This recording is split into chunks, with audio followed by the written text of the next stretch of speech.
Hello and welcome. We're here today at the Croxley War Memorial, which commemorates all those that lost their lives in the Great War. In this video we're going to be looking at the various aspects of the First World War and how they affected those in Hertfordshire.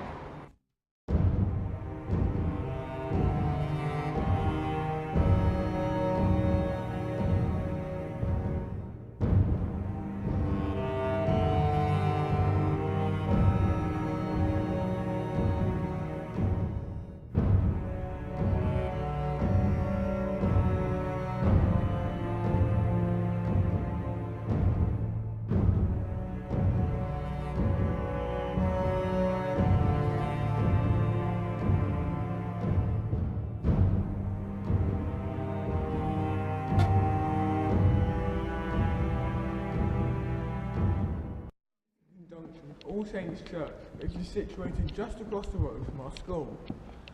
Our film, which you're watching now, is being displayed as part of a World War I memorial in this very church.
Project, I'm going to be looking at the war in the air in Hertfordshire. I will be looking at various different planes that were used and how they were used to effect. Here at our Pendant to see some of the planes used in World War I. Looking around this exhibit of World War I planes, you can see how far aviation came in the First World War. On the night of the 3rd of September 1916, the war arrived to Hertfordshire in the village of Cuffley. And the airship SL-11 was on a bombing raid to London when an airplane like this, commanded by William Leaf Robinson of the 39th Home Guard Squadron, used his plane to take down the Zeppelin. The 3rd of September 1916 was important for not just Cuffley, a small town in Hertfordshire, but also for the whole country. It was on this night when a German Zeppelin, a Schutzlanz airship SL-11, was en route to a bombing raid over London. The airship was successfully attacked by 2nd Lieutenant William Leaf Robinson of the 39th Home Guard Squadron. His small biplane used a new type of incendiary ammunition to set the ship alight. SL-11 came down to earth behind the Plough Inn at Cuffley. This marked a big step forward as it was the first airship to be shot down over Britain. There is the memorial at the site of the crash, which I visited on the 15th of March 2015.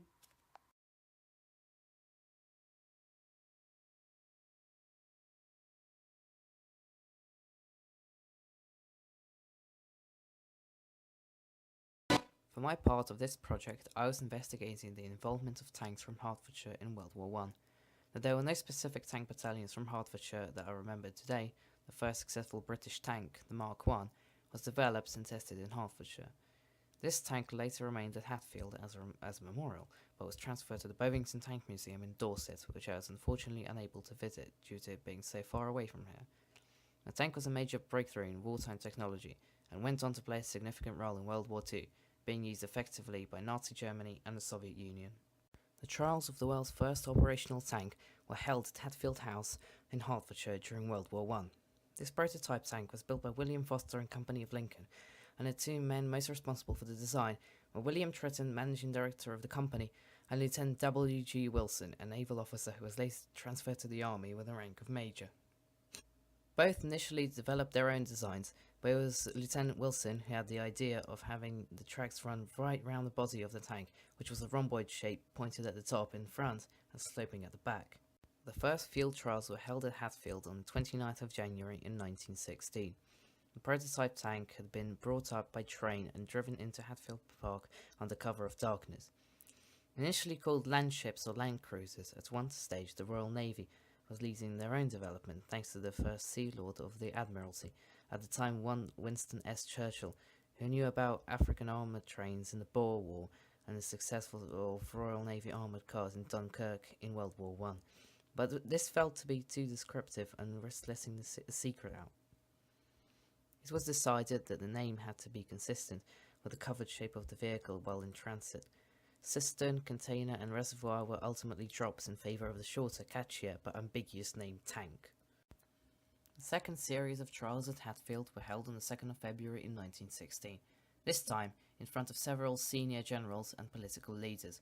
Among the distinguished audience was the next Prime Minister, David Lloyd George, former Prime Minister Arthur Balfour, nephew of the 3rd Marquess of Salisbury, and Lord Kitchener, whose finger-pointing image of the recruitment poster with the words, "Your country needs you," is one of the enduring images of World War I and a design classic. However, while most were impressed, Lord Kitchener was not in favour of the new weapon. On the 8th of February in 1916, King George V came to Hatfield to see the new wonder weapon that was going to break the stalemate of trench warfare. Unlike Lord Kitchener, His Majesty was reported to have been suitably impressed.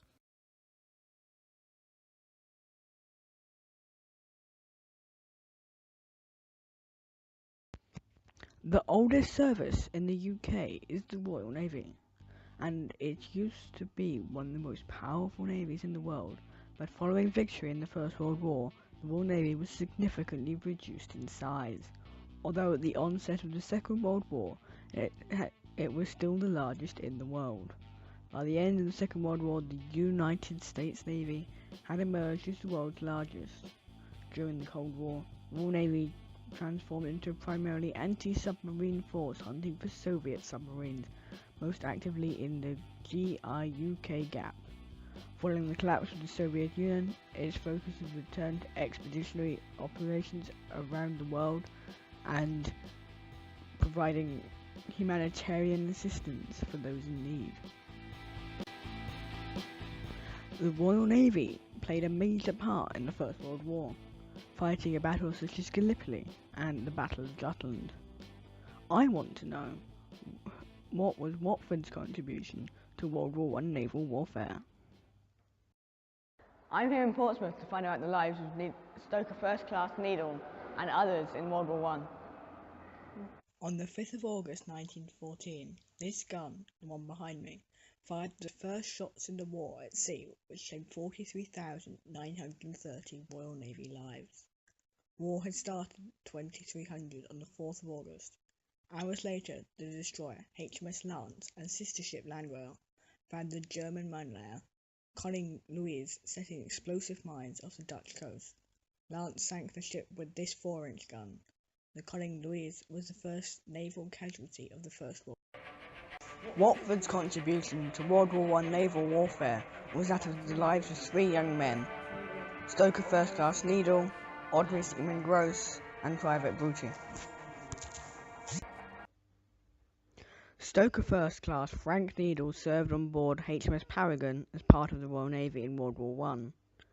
He would have been moving up to 75 pounds of coal a minute, or shoveling it into one of the furnaces in the engine room to keep the ship running. He was killed in action on the Dover Straits on the 17th of March 1917, whilst convoying troops to Greece. His residence was listed as 93 Leavesden Road, Watford. Ordinary Seaman Edward Ewart Gross served on HMS Defence as part of the Royal Navy.